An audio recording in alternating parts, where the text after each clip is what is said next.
On va démarrer, Inch'Allah, le webinaire. On avait une petite cinquantaine de personnes inscrites donc, pour ce webinaire, dont la thématique était l'inflation, l'impact de l'inflation, en gros, sur vos économies donc, au quotidien, pour les musulmans en particulier. Donc, on va essayer de répondre à cela, donc réexpliquer un peu qu'est-ce que l'inflation et comment finalement on pourrait réagir suite à cette thématique-là. Donc avant de rentrer dans le vif du sujet, comme d'habitude, on va se présenter. Donc voilà, qui est 570 ici et finalement qu'est-ce qu'on propose pour les musulmans. Donc 570 ici en deux mots. Donc on est une société de conseil et d'ingénierie financière et la particularité c'est que l'intégralité des solutions que l'on va proposer, donc nous les avons développées et nous les commercialisons. Et donc, toutes ces solutions-là, elles ont la particularité d'être toutes charia compliant, donc conformes à l'éthique musulmane. Donc, on est connu principalement donc, dans le cadre du financement immobilier, donc la murabaha, donc le financement, l'alternative au crédit conventionnel. Et ensuite, par la suite, on a développé donc d'autres services, donc qui pourraient avoir comme exemple donc une solution donc d'investissement et d'épargne donc, dans l'immobilier par le biais d'une SCPI qu'on verra tout à l'heure un peu plus en détail. Également donc l'investissement locatif, des solutions d'épargne dans l'assurance vie. Donc pareil, l'assurance vie, ça peut faire peur à première vue, mais on rentrera un peu dans le détail pour expliquer à quoi correspond la solution assurance vie. Le plan épargne retraite individuelle, qui cette fois-ci va nous permettre de défiscaliser. Donc une solution finalement d'investissement et d'épargne donc défiscalisante, bien sûr en conformité avec l'éthique musulmane. Et puis on a d'autres services un peu plus transverses, donc comme la thématique de la zakat, donc qui est un point essentiel, et le testament et la succession. Donc chronologiquement, si on fait un petit rappel des dates clés donc depuis l'existence de 570 CISI, donc création de la structure en 2010, donc avec le premier financement immobilier donc conforme à l'éthique musulmane en France, donc qui était à l'époque pour un joueur de foot du Paris Saint-Germain, qui derrière était le CEBEM, donc qui nous a permis derrière de développer cette solution à plus grande échelle. Donc en 2012, on a eu le premier financement immobilier résidentiel, mais pour monsieur en quelque sorte et madame tout le monde, même si in fine en 2012, on avait quand même des conditions qui étaient relativement contraignantes. En 2015, donc on a ouvert finalement le financement immobilier pour les professionnels et ce qu'on appelle l'investissement locatif, donc des biens qui vont être achetés pour but principal donc d'être mis en location et percevoir des revenus fonciers. En 2018, donc, on a développé finalement la première solution d'épargne conforme à l'éthique musulmane, donc par le biais de la SCPI. SCPI, c'est ce qu'on appelle Société civile de placement immobilier. Et donc, comme je l'expliquais brièvement tout à l'heure, on rentrera dans le détail sur qu'est-ce qu'une SCPI. On a également inauguré donc l'agence de Strasbourg, qui est une agence de franchisés donc qui va intervenir sur tout le territoire Grand Est. En 2020, eh bien, solution cette fois-ci d'épargne par le biais de l'assurance vie, qui n'est pas une assurance sur la vie, hein, mais on le verra plus en détail tout à l'heure. En 2021, on a développé un pôle, on va dire, pour une partie spécifique de notre clientèle, donc qu'on appelle le pôle patrimonial, donc dédié à des gérants d'entreprise qui ont des revenus plutôt conséquents, des holdings, des problématiques de fiscalité, des joueurs de foot également. Donc c'est un service dédié qu'on a pu développer en 2021. Et en 2022, je l'évoquais brièvement tout à l'heure, donc on a développé la première solution d'épargne et d'investissement, donc cette fois-ci défiscalisante, qui va permettre à monsieur et madame tout le monde donc, de réduire leurs impôts, donc qui est une solution, voilà, on va dire importante pour des personnes qui payent beaucoup d'impôts. Et donc la spécificité, comme vous le savez, donc c'est que toutes les solutions qu'on a pu développer donc sont conformes à l'éthique musulmane. Si on devait retenir quelques chiffres, donc en 2010, comme je l'évoquais, donc la création de la structure. Donc maintenant, ça fait 13 années finalement que 570 existe. On a à ce jour donc 5 agences. Donc l'agence principale donc qui est à Paris, Bercy, donc dans laquelle je me trouve à présent. On a donc l'agence de Strasbourg, donc qui va intervenir sur tout le territoire Grand Est. On a 2 agences à l'île de la Réunion et également une dernière agence, donc cette fois-ci aux Émirats. À ce jour, on a un peu plus de 30 collaborateurs qui interviennent donc pour 570 CISI, sans compter finalement eh bien, les mandataires, puisque c'est vrai que je ne me suis pas présenté pour ceux qui ne me connaissent pas. Donc moi, je suis Merlin Mathieu, je suis responsable du réseau de distribution.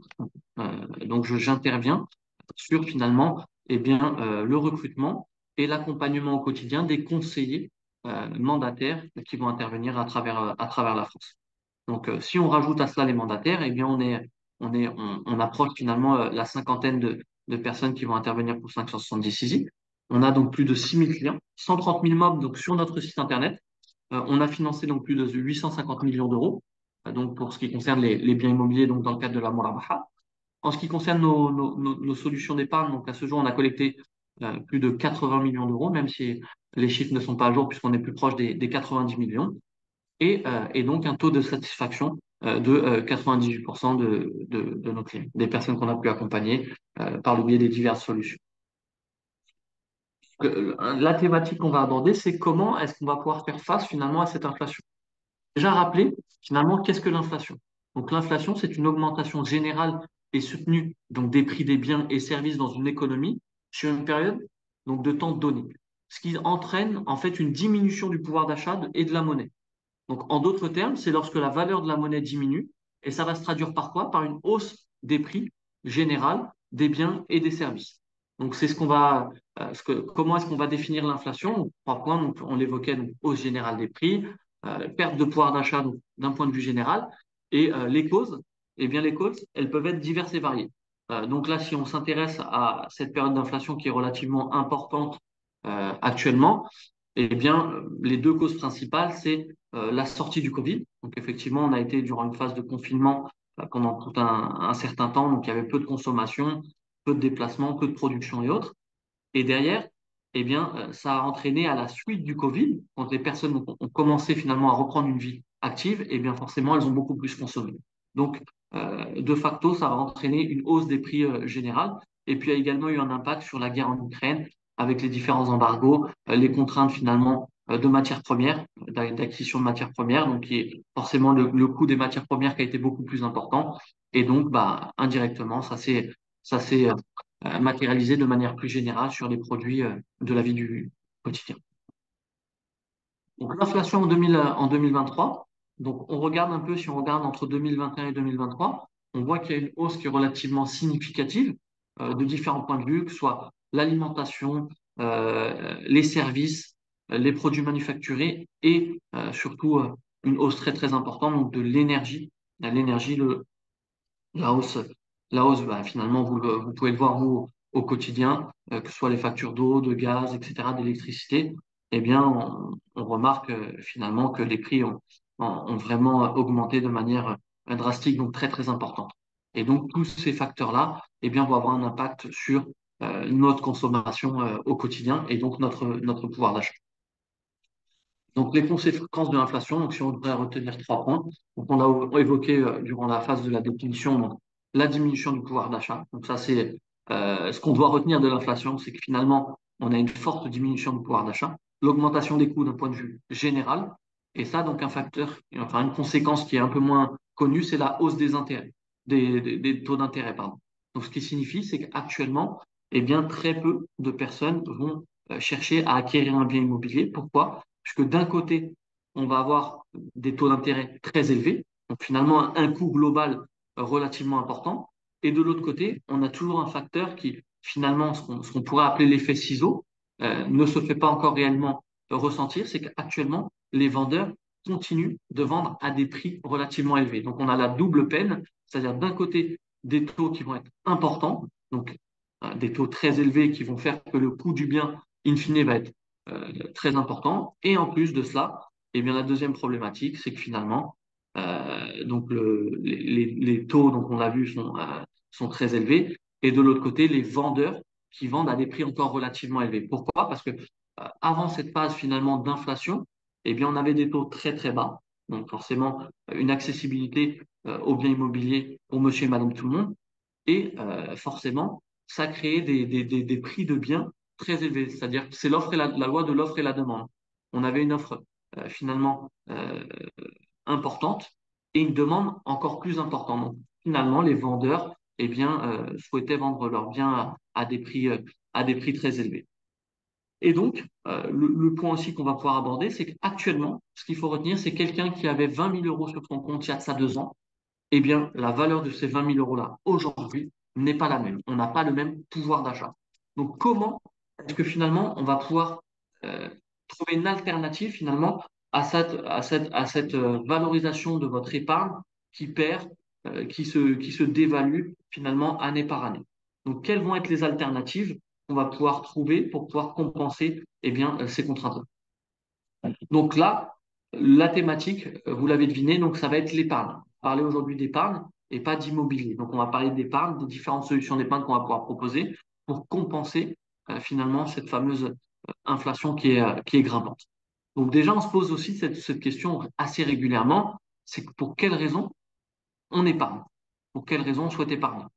La première des raisons, ça va être généralement préparer l'avenir des enfants. J'ai des enfants, voilà, je souhaite préparer leurs études, leur permis et autres, qu'ils puissent démarrer finalement leur carrière avec déjà un petit pécule. Eh bien, on va pouvoir justement préparer cela par le biais d'une épargne qu'on va mettre pour les enfants. Diversifier votre patrimoine. Je suis propriétaire de ma résidence principale, euh, j'ai de l'argent qui dort, eh bien, je vais chercher à épargner finalement pour diversifier également et pour surtout multiplier finalement la rentabilité. Optimiser ma fiscalité. Je paye beaucoup d'impôts, j'ai une fiscalité importante. Eh bien, comment je vais pouvoir optimiser cela? Préparer la retraite. Ça, c'est un sujet d'actualité, comme vous le savez. On ne sait même pas si on aura réellement notre retraite. Donc, c'est finalement actuellement les épargnants vont chercher eux-mêmes à préparer leur complément de retraite.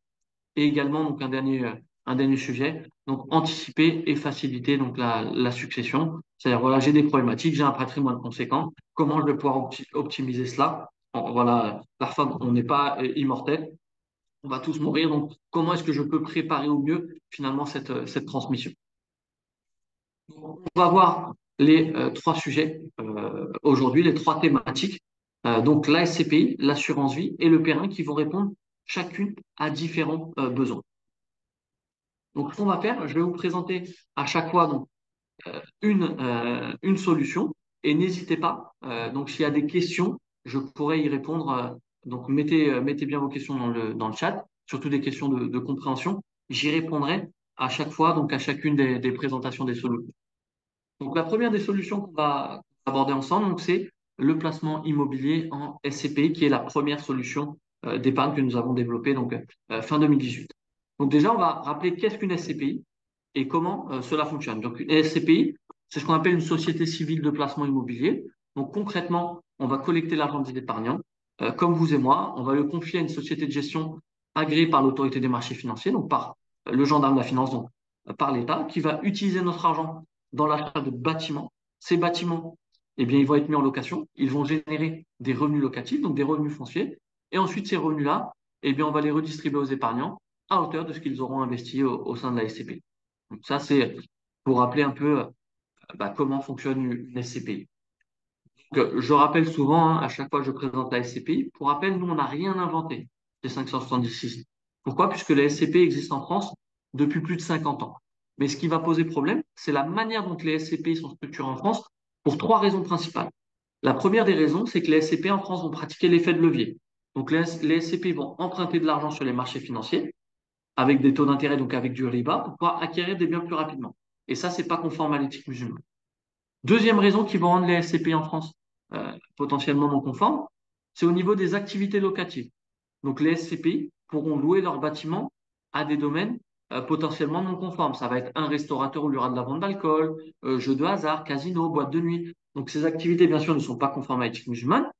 Et le troisième point qui va poser problème dans les cadres des SCPI en France, c'est que chaque SCPI en France va détenir ce qu'on appelle un compte dépositaire. C'est-à-dire que lorsqu'on va collecter l'argent auprès des différents épargnants, avant de pouvoir acquérir un nouveau bien, cet argent-là va transiter par un compte, qu'on appelle un compte dépositaire.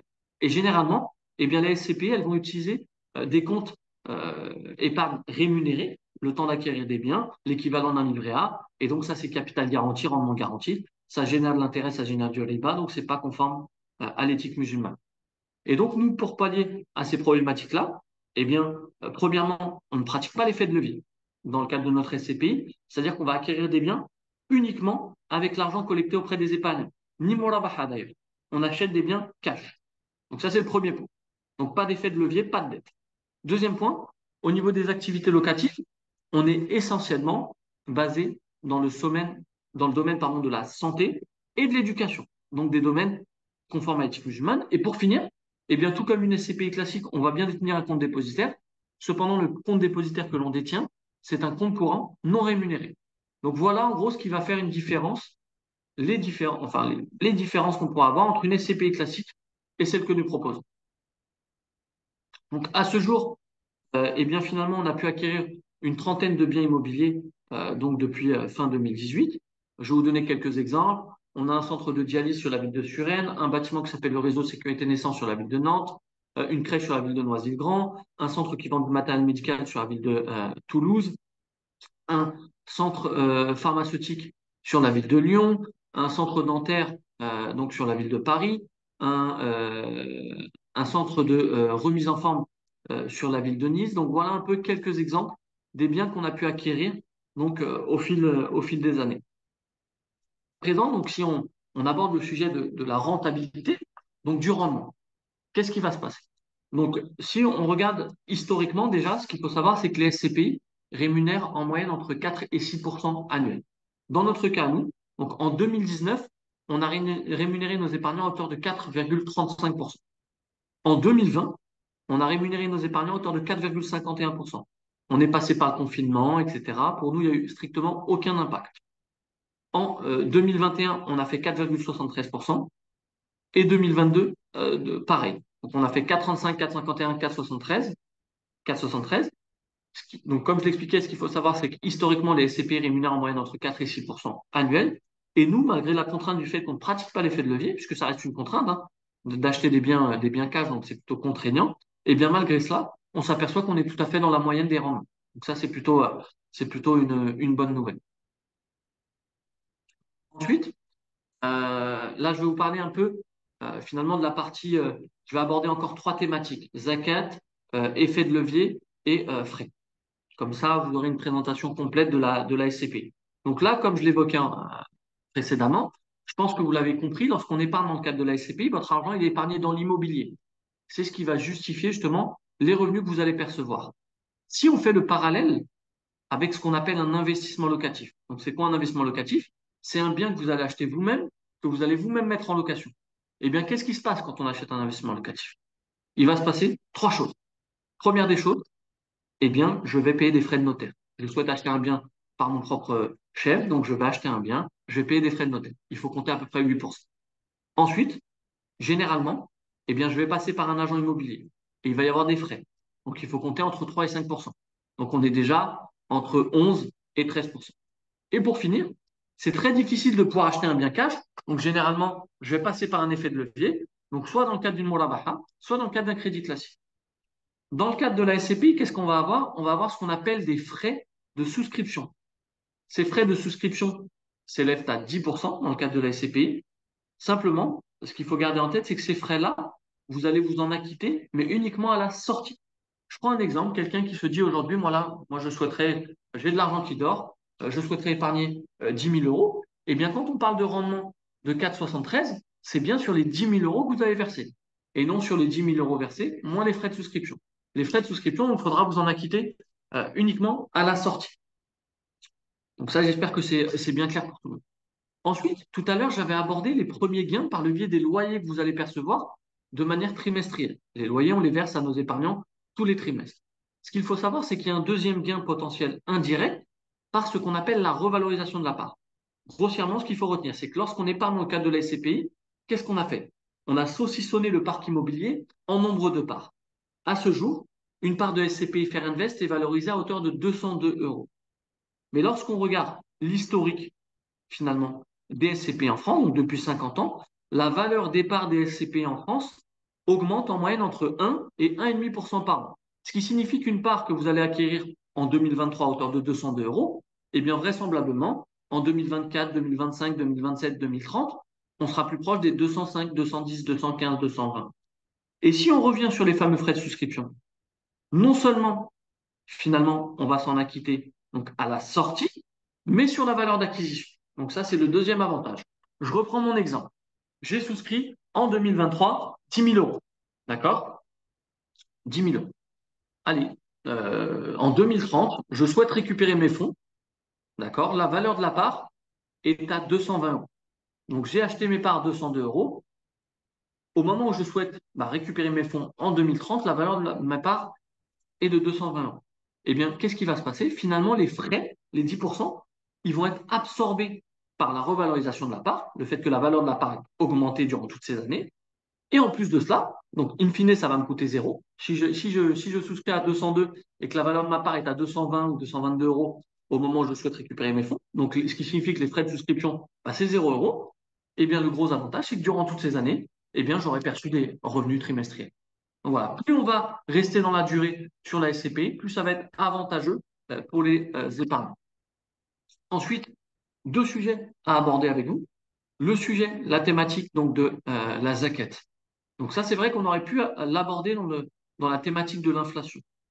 Donc tout à l'heure, quand on abordait l'inflation, qu'est-ce qu'on a vu? On a vu que aujourd'hui, les 20 000 euros, les 10 000 euros que l'on détient sur notre compte, eh bien, ça n'a pas la même valeur que les 10 000 euros qu'on pouvait avoir l'année dernière. C'est-à-dire qu'avec notre pouvoir d'achat, on peut acheter moins de choses avec les mêmes 10 000 euros. Si on rajoute à cela la zakat, donc la zakat elle-même qui est 2,5% par an, ce qui signifie que chaque année, là actuellement le taux d'inflation, on regardait tout à l'heure, 7%, chaque année, eh bien on va perdre en termes de valorisation 10%. Ce qui fait que limite en 10 ans, eh bien euh, nos économies terminent limite à zéro. Et donc, on rappelle quoi? On rappelle que la thésaurisation de l'argent d'un point de vue de l'éthique musulmane, c'est fortement déconseillé. Qu'est-ce que la thésaurisation? C'est le fait de laisser notre argent dormir sans le faire travailler dans l'économie réelle. Eh bien ça, c'est problématique d'un point de vue de l'éthique musulmane. Eh bien, qu'est-ce que va nous permettre la SCPI? C'est qu'en investissant dans la SCPI, mon argent ne dort pas. Il travaille dans l'économie réelle. Ça va me permettre de créer de la valeur, créer de la richesse. Indirectement, ça va me permettre de créer de l'emploi. Et donc, sur les fonds que je vais investir dans la SCPI, eh bien, je ne serai pas soumis à Zakat el-Mel. Donc, c'est également une économie indirecte de 2,5%. Donc, c'est important de l'avoir en tête également. Il y a une petite subtilité à cela que je vais vous donner tout de suite. Tout à l'heure, je vous avais parlé du compte dépositaire, compte sur lequel transite l'argent des épargnants avant de pouvoir acquérir des biens. Et bien sûr, cette partie qui est dormante, on devra quand même s'acquitter de zakat elle-même. Ce coussin de sécurité, donc qui est dormant donc, sur le compte dépositaire, il évolue chaque mois en fonction de deux paramètres. La collecte qu'on va faire auprès de nos épargnants. Actuellement, ce qu'il faut savoir, c'est qu'on collecte entre 1 et 1,5 million d'euros par mois donc, sur cette solution. Donc, plus on va collecter, plus ce pourcentage du coussin de sécurité va augmenter. Et des acquisitions. Plus on va acquérir de biens, plus ce pourcentage du coussin de sécurité va diminuer. Généralement, on est aux alentours de 10-15%. Je redonne un exemple pour que ça soit clair. Quelqu'un qui a 10 000 euros sur son compte, d'accord, et qui doit payer Zakat el-Mel aujourd'hui. Qu'est-ce qu'on va faire? 10 000 euros fois 2,5%, il devra payer 250 euros de Zakat el-Mel. Eh bien, quelqu'un qui avait 10 000 euros dans la SCPI, on va regarder le pourcentage du coussin de sécurité. Donc, si je prends un exemple simple, on va dire 10% pour ce mois-ci. Donc, on va faire 10 000 euros fois 10%, ce qui nous donne 1 000 euros. Et c'est sur les 1 000 euros qu'on va calculer 2,5%. Donc, 25 euros. Donc, d'un côté, on va devoir payer 250 euros de zakat el-mel. Et de l'autre côté, eh bien, ça sera uniquement sur une partie infime. Donc là, une partie infime. Donc là, en l'occurrence, 25 euros. Donc, il y aura quand même une petite partie sur laquelle il faudra payer zakat el-mel. Et nous, eh bien, notre rôle à nous, c'est de vous indiquer et de vous accompagner sur le calcul de votre zakat el-mel également dans le cadre de votre patrimoine. Donc voilà, ça c'était la thématique zakat. En ce qui concerne le dernier sujet qu'on voulait aborder, c'est ce qu'on appelle le délai de jouissance. Donc qu'est-ce que le délai de jouissance? C'est le délai durant lequel nos épargnants ne vont pas percevoir de revenus. Pourquoi? Tout simplement dans un souci d'équité. Déjà, dans notre cas, ce qu'il faut savoir, c'est que dans le cadre de la SCP Fair Invest, donc celle que nous proposons, le délai de jouissance correspond au premier jour du sixième mois suivant votre souscription. Donc, en fonction de la date à laquelle vous allez souscrire dans le mois, au plus tôt, ça va être 5 mois et 1 jour, au plus tard, ça va être 5 mois et 30 jours durant cette phase-là où vous ne percevrez pas de revenus. Et ensuite, bien sûr, les loyers seront versés de manière trimestrielle sur votre compte courant.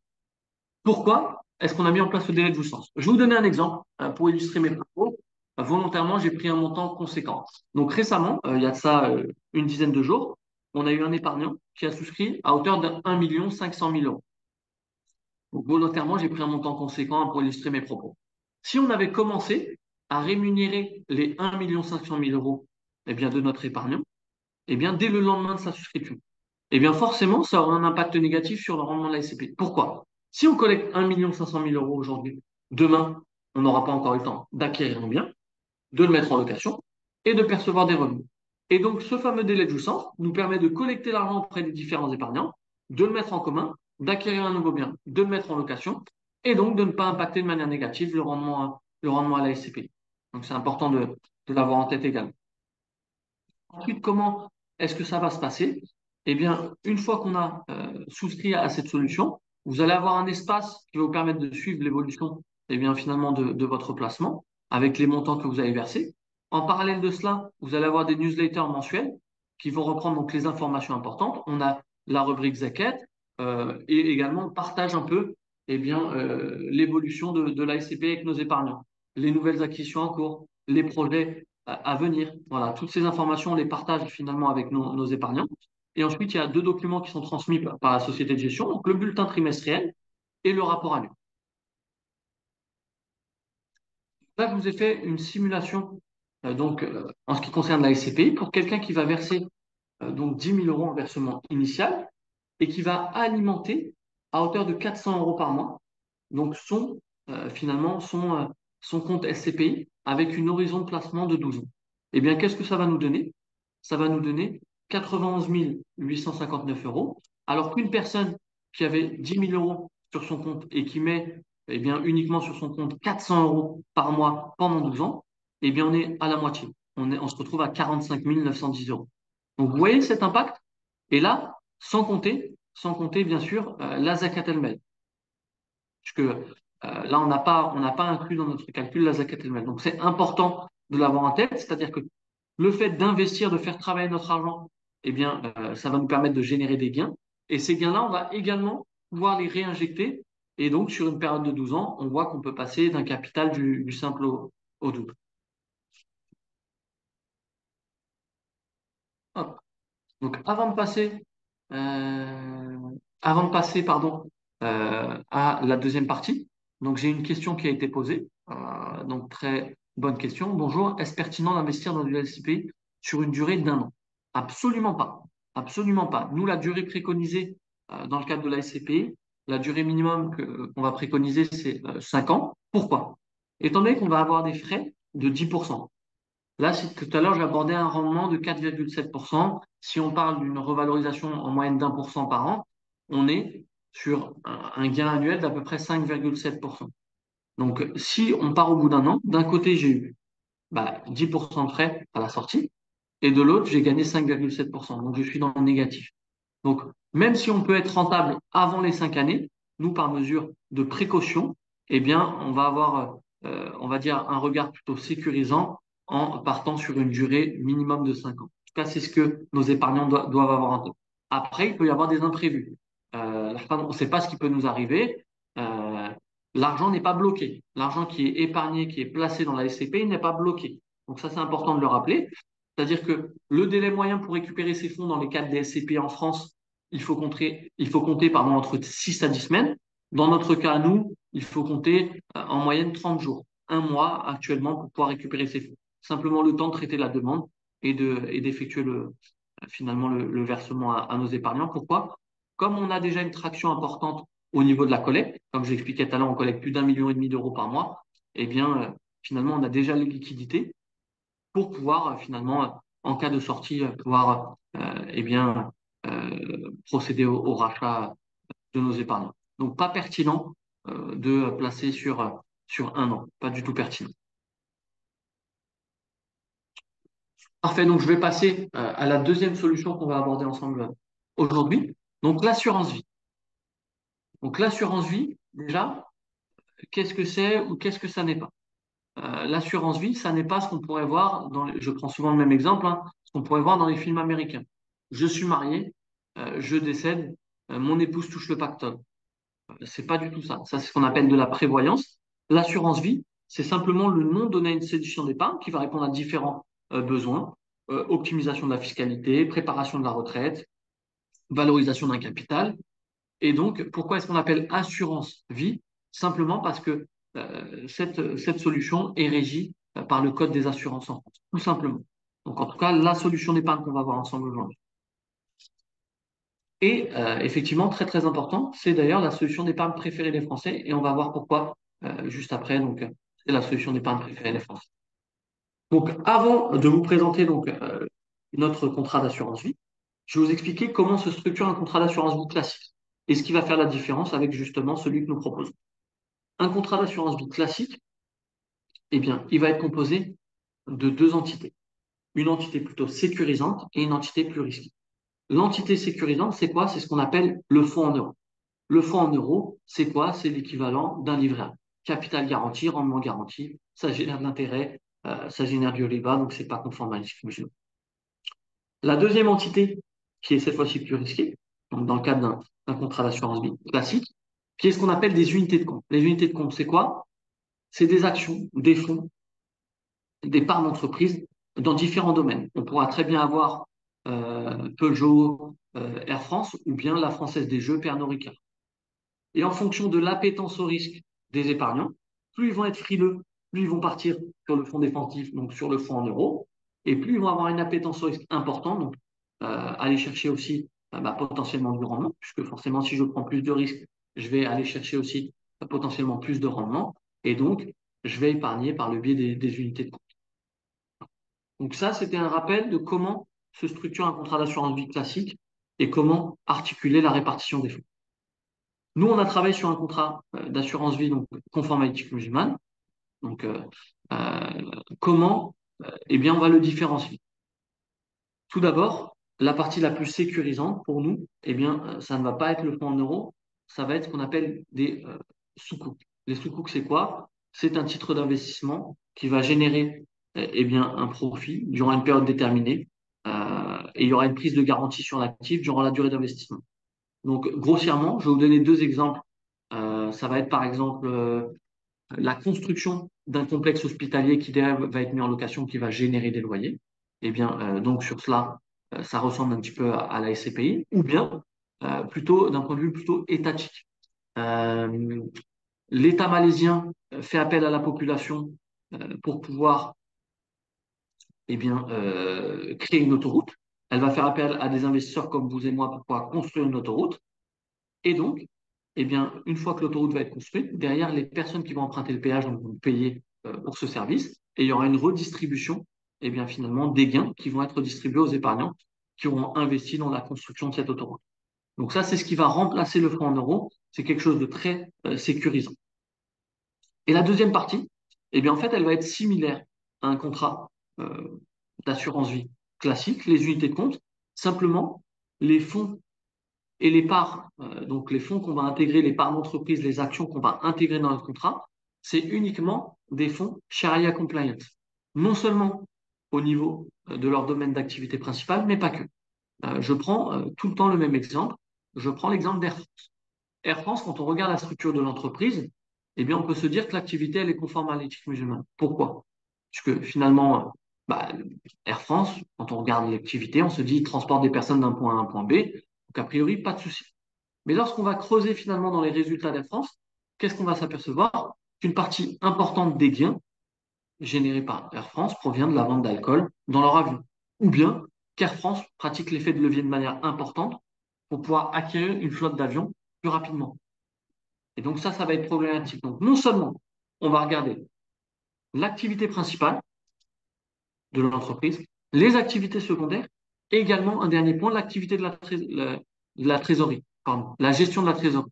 C'est-à-dire comment est-ce que finalement, eh bien, l'entreprise va gérer ses fonds? Est-ce qu'elle va emprunter des fonds sur les marchés financiers avec des taux d'intérêt pour pouvoir acquérir une flotte d'avions plus rapidement? Donc ça, c'est les trois points qui vont être eh bien, observés par le comité de conformité éthique. Donc là, en l'occurrence, on a un Sharia board indépendant qui valide les différentes solutions que nous proposons, qui s'appelle l'ASERPI, et qui va regarder donc la licéité des différents fonds qu'on pourra intégrer à notre contrat. Et donc à ce jour, la raison pour laquelle on n'a pas une multitude de fonds et on va travailler uniquement avec 5 fonds qu'on pourra intégrer dans notre contrat, sans compter bien sûr la partie sous. Voilà. Et pareil, c'est le même schéma. En fonction de l'appétence au risque de nos épargnants, plus ils vont être frileux, plus ils vont partir sur les sous-coups, et plus ils vont avoir une appétence au risque importante, plus ils partiront sur les unités de compte, donc sur les fonds Sharia Compliance.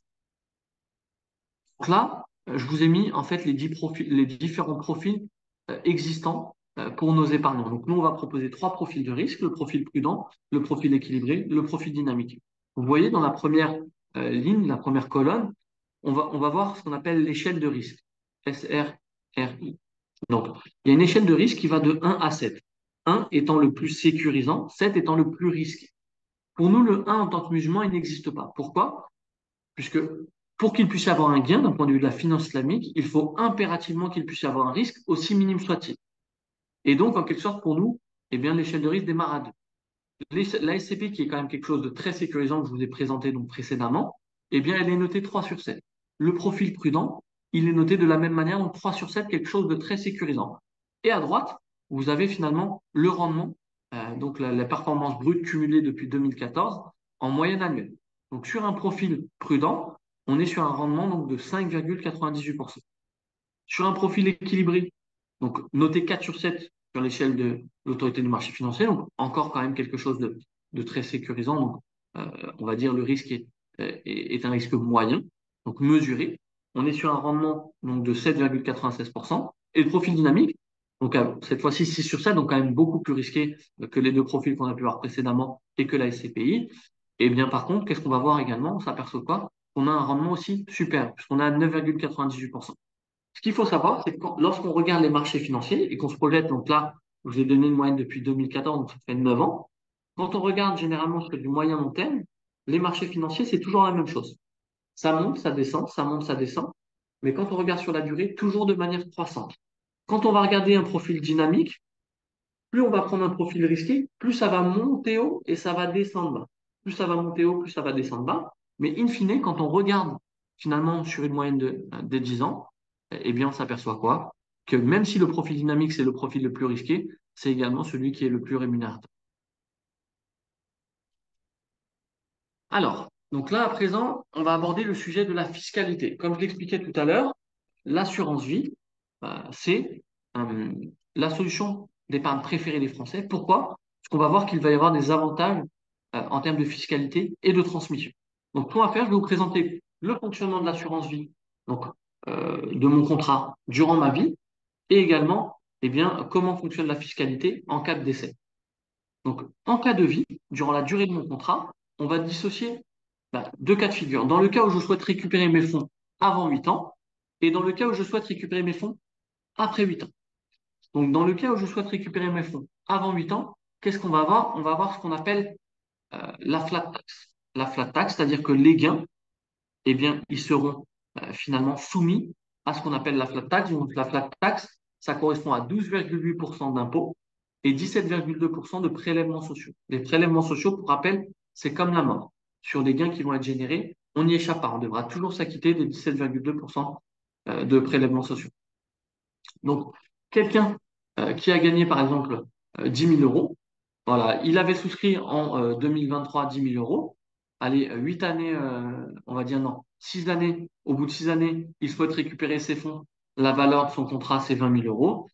Lorsqu'il va récupérer ses fonds, eh bien, sur les 10 000 premiers euros de capital, il ne paye pas d'impôt, il ne paye pas d'impôt sur le capital.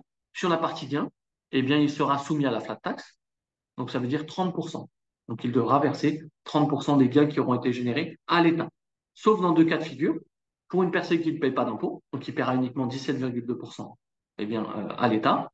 Et pour quelqu'un qui est sur une tranche à 11%. Quelqu'un qui va payer, on va dire, une imposition relativement basse, qui va être sur une tranche à 11, eh bien pour lui, il ne passera pas par la flat tax, mais il passera plutôt par la tranche de 11%. Donc ça fait 11 plus 17,2, donc 28,2%. Donc sur les gains qui ont été générés, il devra reverser à l'État, donc 28,2%.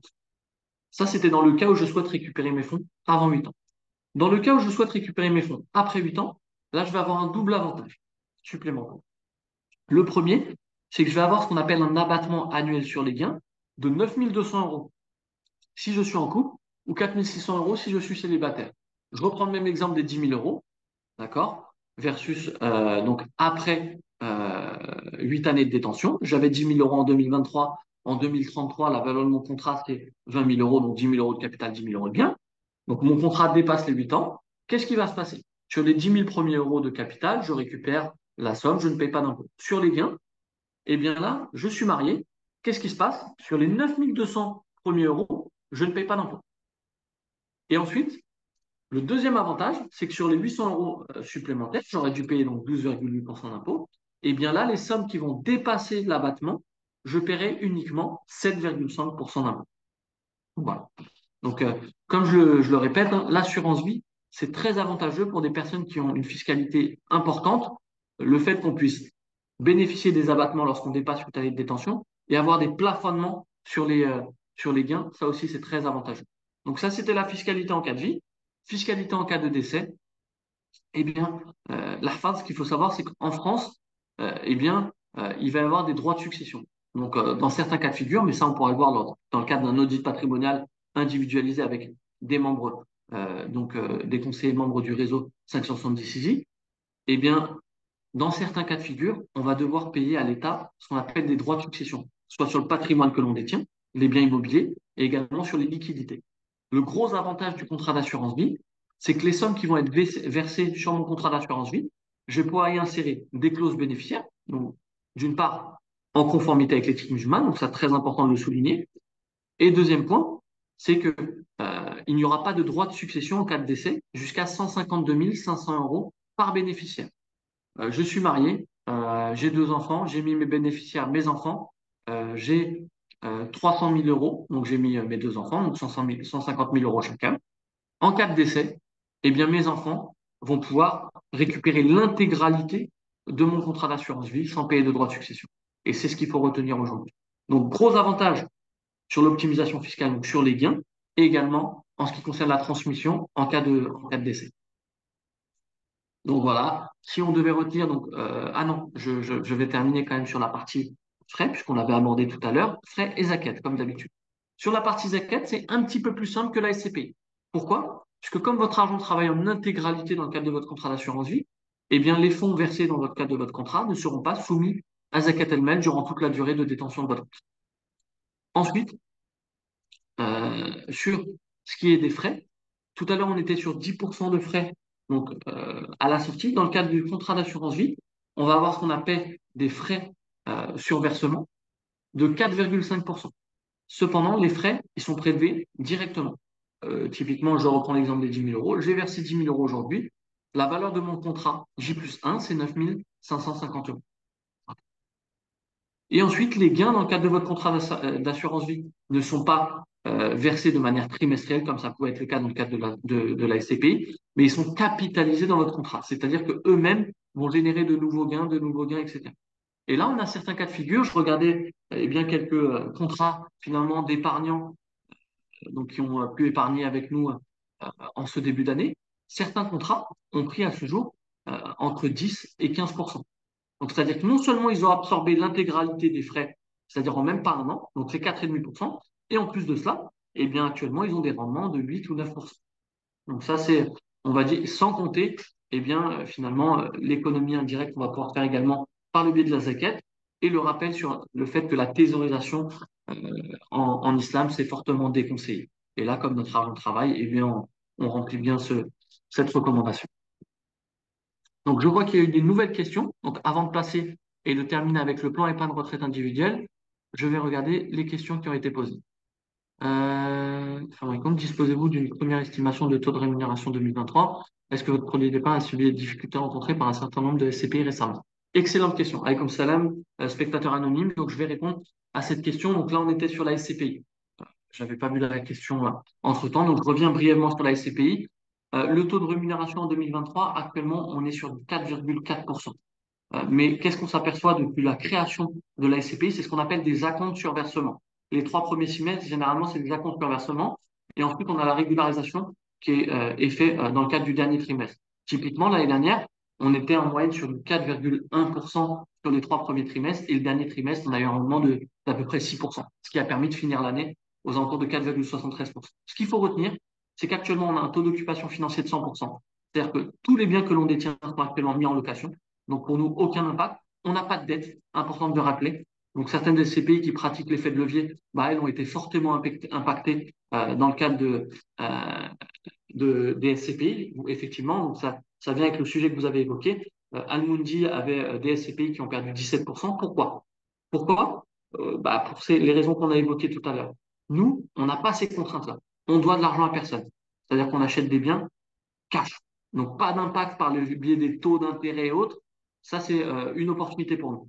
On pouvait penser que ça resterait une contrainte, mais pour nous, c'est l'effet inverse. C'est une opportunité de marché. Ensuite, euh, le domaine d'activité. Effectivement, on a choisi un domaine d'activité conforme à l'éthique musulmane, bien sûr, mais aussi un domaine très stable. Si je prends notre parc immobilier qui est composé majoritairement du domaine de la santé, je reprends l'exemple du bâtiment réseau sécurité naissance à Nantes. Typiquement, crise, pas crise, les femmes auront toujours besoin de pouvoir accoucher dans dans un bâtiment. Donc, on n'a pas ces contraintes-là. Et si je vais un peu plus loin, tout à l'heure, je vous avais parlé euh, des SCPI, donc de la valeur de la part qui est à 202 euros. Avant juillet, la valeur de la part était à 200 euros. Donc nous, on fait partie des quelques SCPI, je crois qu'il y en a trois, qui ont vu la valeur de la part augmenter. Donc nous, on a augmenté la valeur de la part à 202 euros. Mais si on regarde la valeur liquidative, c'est-à-dire la valeur actuelle, réelle, finalement, des biens immobiliers que l'on détient, eh bien, on aurait pu aller jusqu'à 209 euros. Ce qui signifie que là, actuellement, la valeur liquidative des biens, c'est 209 euros.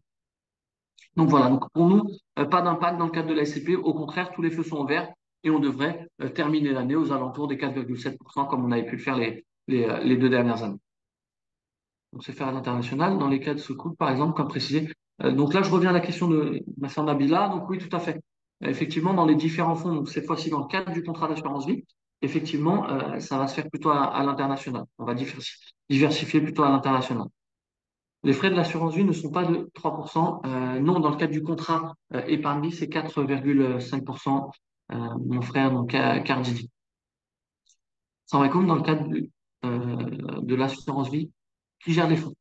C'est la société de gestion, donc c'est une branche du groupe. Donc c'est Perinis, qui est une branche du groupe donc on a développé et qui va gérer l'allocation des fonds. Et donc nous, on a structuré au sein du groupe la solution. Et eux, ils vont gérer l'allocation des fonds pour coller au mieux au profil que vous aurez choisi, prudent, équilibré ou dynamique, et également faire des rééquilibrages.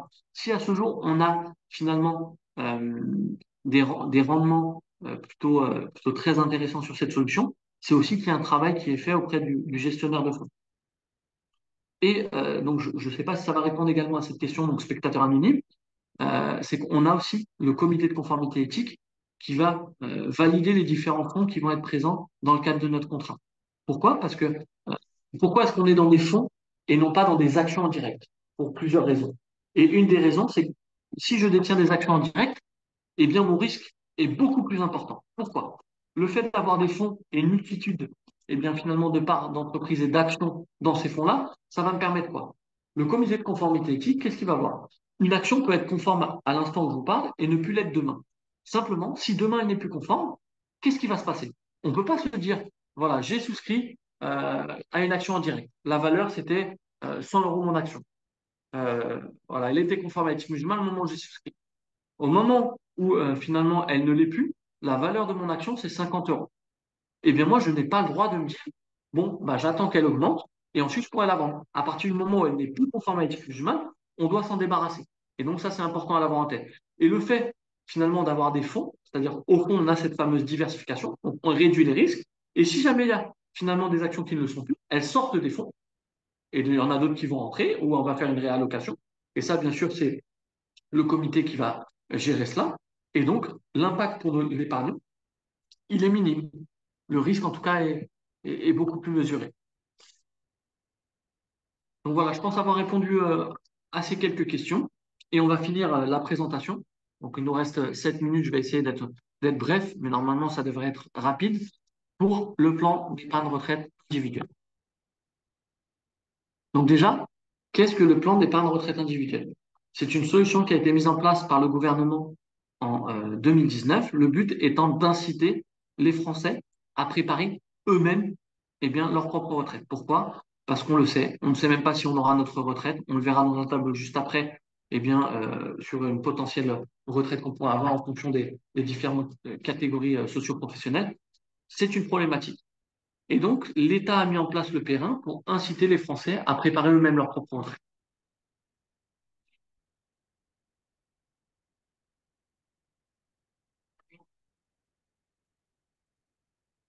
Pas, la slide. Donc, je disais, comment fonctionne le Périn? Quels vont être l'avantage principal du Périn? L'avantage principal du Périn, c'est qu'elles vont vous permettre de défiscaliser, c'est-à-dire de réduire votre impôt. Donc, pour des personnes qui payent beaucoup d'impôts, le Périn est une solution, en quelque sorte, formidable. Pourquoi?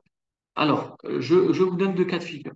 Lorsqu'on va souscrire au Périn, on regarde les fonds qu'on a vus tout à l'heure dans le cadre du contrat d'assurance. Vous savez, les profils prudents, équilibrés, dynamiques. Je le répète, nous, on n'a rien inventé. Le Périn, il existe depuis 2019. Mais simplement, les périns que vous allez trouver, auprès de vos différents organismes autres, ne sont pas conformes à l'éthique musulmane. Pourquoi? Parce que les supports sur lesquels vont être épargnés vos fonds, certes, ils vont vous permettre de défiscaliser, donc de réduire vos impôts, mais par contre, votre argent va travailler donc sur des supports qui ne vont pas être conformes à l'éthique musulmane. Donc, nous, on a travaillé sur une enveloppe fiscale, donc le périn pérennis, et bien sûr, comme je l'expliquais, on a réutilisé les mêmes fonds que dans le cadre du contrat d'assurance vie. Donc, votre argent va travailler en conformité avec l'éthique musulmane et en fonction du profil choisi, on va avoir un rendement entre 5 et 7% annuel. Mais le gros point, euh, on va dire le gros avantage dans le cadre finalement du périn, c'est qu'on va réduire nos impôts. Donc, ça, c'est les questions qui reviennent assez régulièrement. Euh, donc là, vous voyez, sur la page numéro 2 de votre avis d'impôt, vous avez déclarant 1, déclarant 2. Ça, c'est les plafonds. Parce que quand on sait qu'on va pouvoir déduire, enfin réduire nos impôts, généralement, quand on va faire des audits, ah bah super, moi je vais verser 50 000 euros sur mon périn, comme ça va me permettre finalement de ne plus payer d'impôts. Non, en fait, on va être plafonné. C'est-à-dire qu'on va avoir des plafonds glissants annuels qui vont nous permettre finalement de verser donc sur notre périn et donc de réduire en ce qui concerne le revenu imposable. On verra tout à l'heure dans un exemple, finalement, concrètement, ce que ça va faire sur quelqu'un qui va être sur une tranche marginale d'impôt de 30%. Concrètement, qu'est-ce que ça va faire? Moi, je verse 10 000 euros aujourd'hui sur mon périn, eh bien, qu'est-ce que ça donne? Donc ça, on le verra juste après. Comment est-ce qu'on l'ouvre? Comment est-ce qu'on alimente son périn? Donc, par le biais d'un versement initial à l'ouverture. On a jusqu'au 31 décembre, finalement, pour pouvoir alimenter son périn de manière annuelle. C'est-à-dire que là, les personnes qui vont souscrire jusqu'au périn jusqu'au 31 décembre, les sommes qui vont être versées vont être déduites du revenu imposable au moment de la déclaration d'impôt, donc en avril 2024.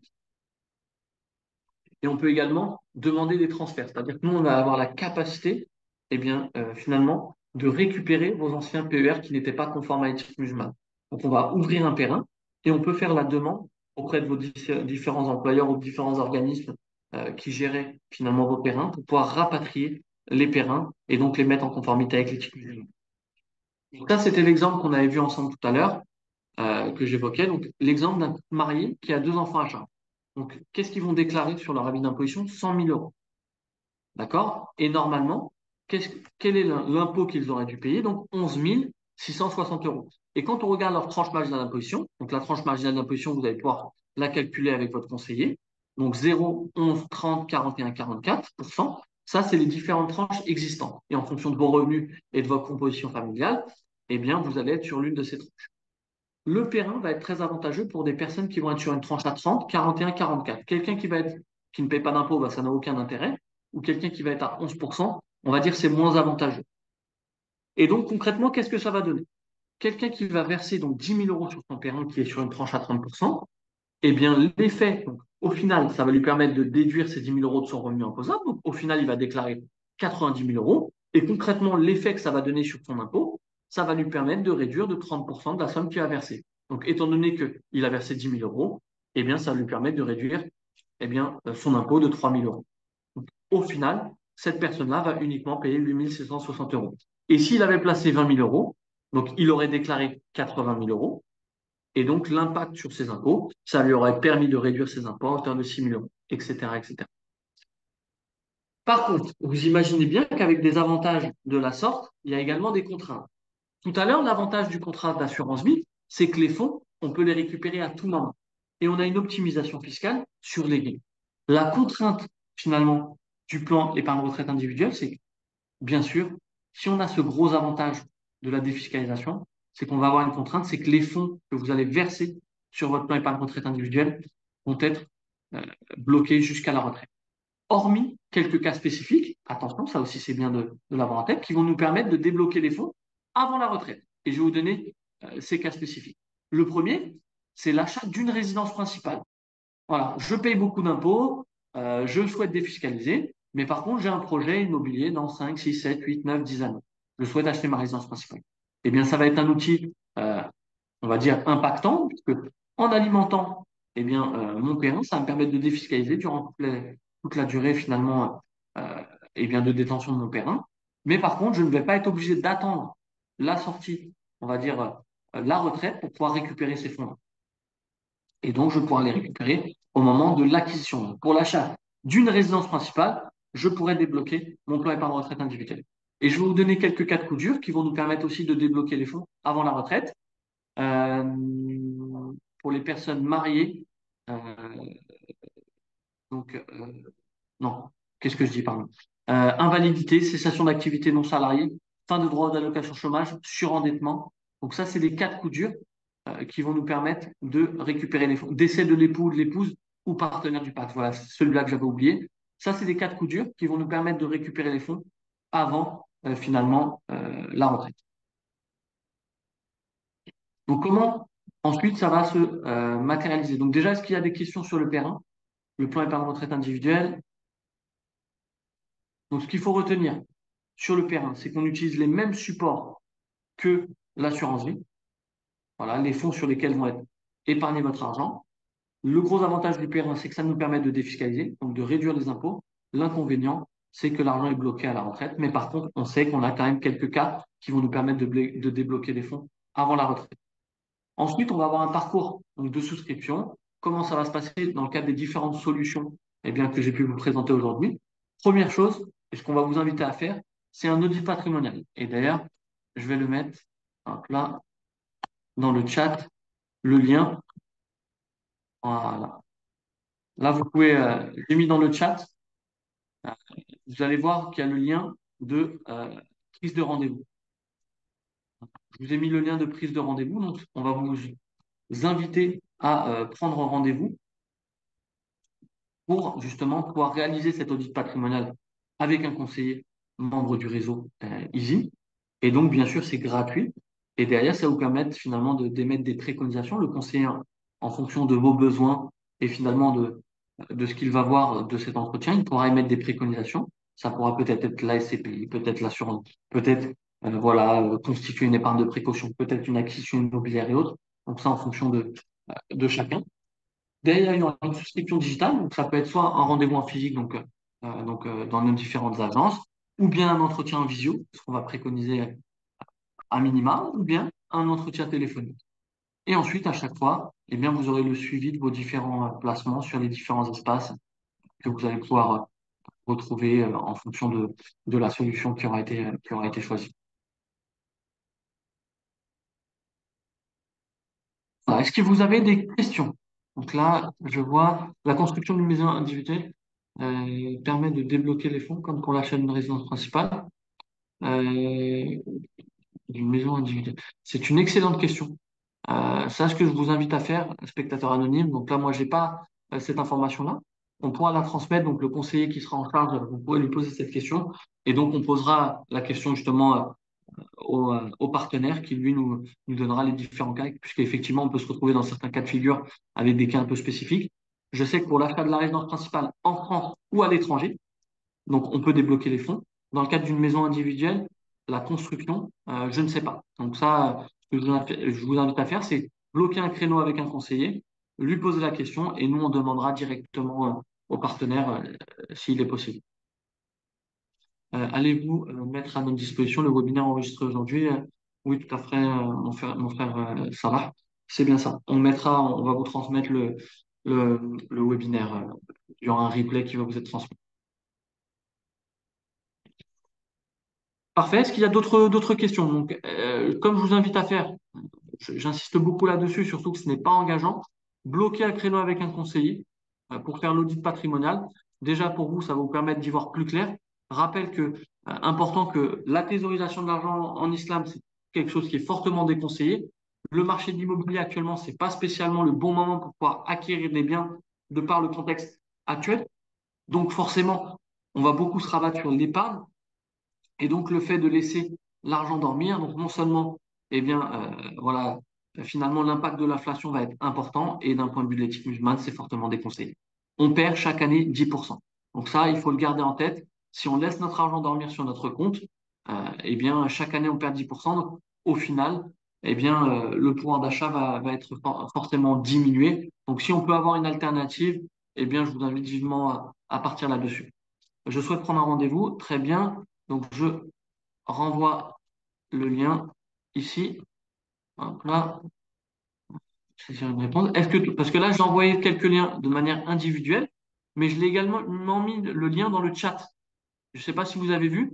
J'ai mis le lien dans le chat, donc je le remets une nouvelle fois, qui vous permet d'avoir accès justement aux agendas. Et donc, ça sera un conseiller qui derrière pourra vous accompagner et à minima donc faire un point sur vos différents projets et voir de quelle manière le chat est désactivé. Même si vous cliquez dessus, vous n'avez pas accès au chat. Envoyez en privé. Hop là. Normalement, même quand on clique sur le chat, même si vous ne pouvez pas eh bien, finalement l'activer, vous avez quand même accès au lien que j'ai envoyé. Je vois les autres ont bien accès. Tout le monde, attendez, voilà, je le refais, coller. Dites-moi si c'est mieux pour vous. Je l'ai renvoyé d'une autre manière.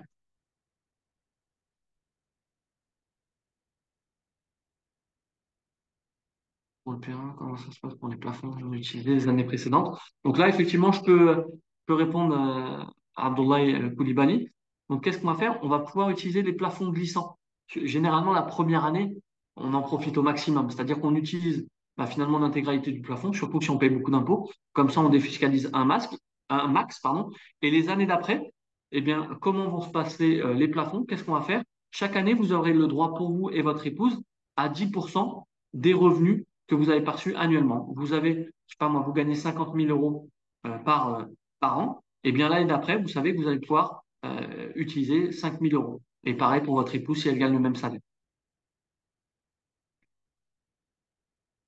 Est-ce que c'est bon pour le lien du rendez-vous? Tout le monde a bien accès?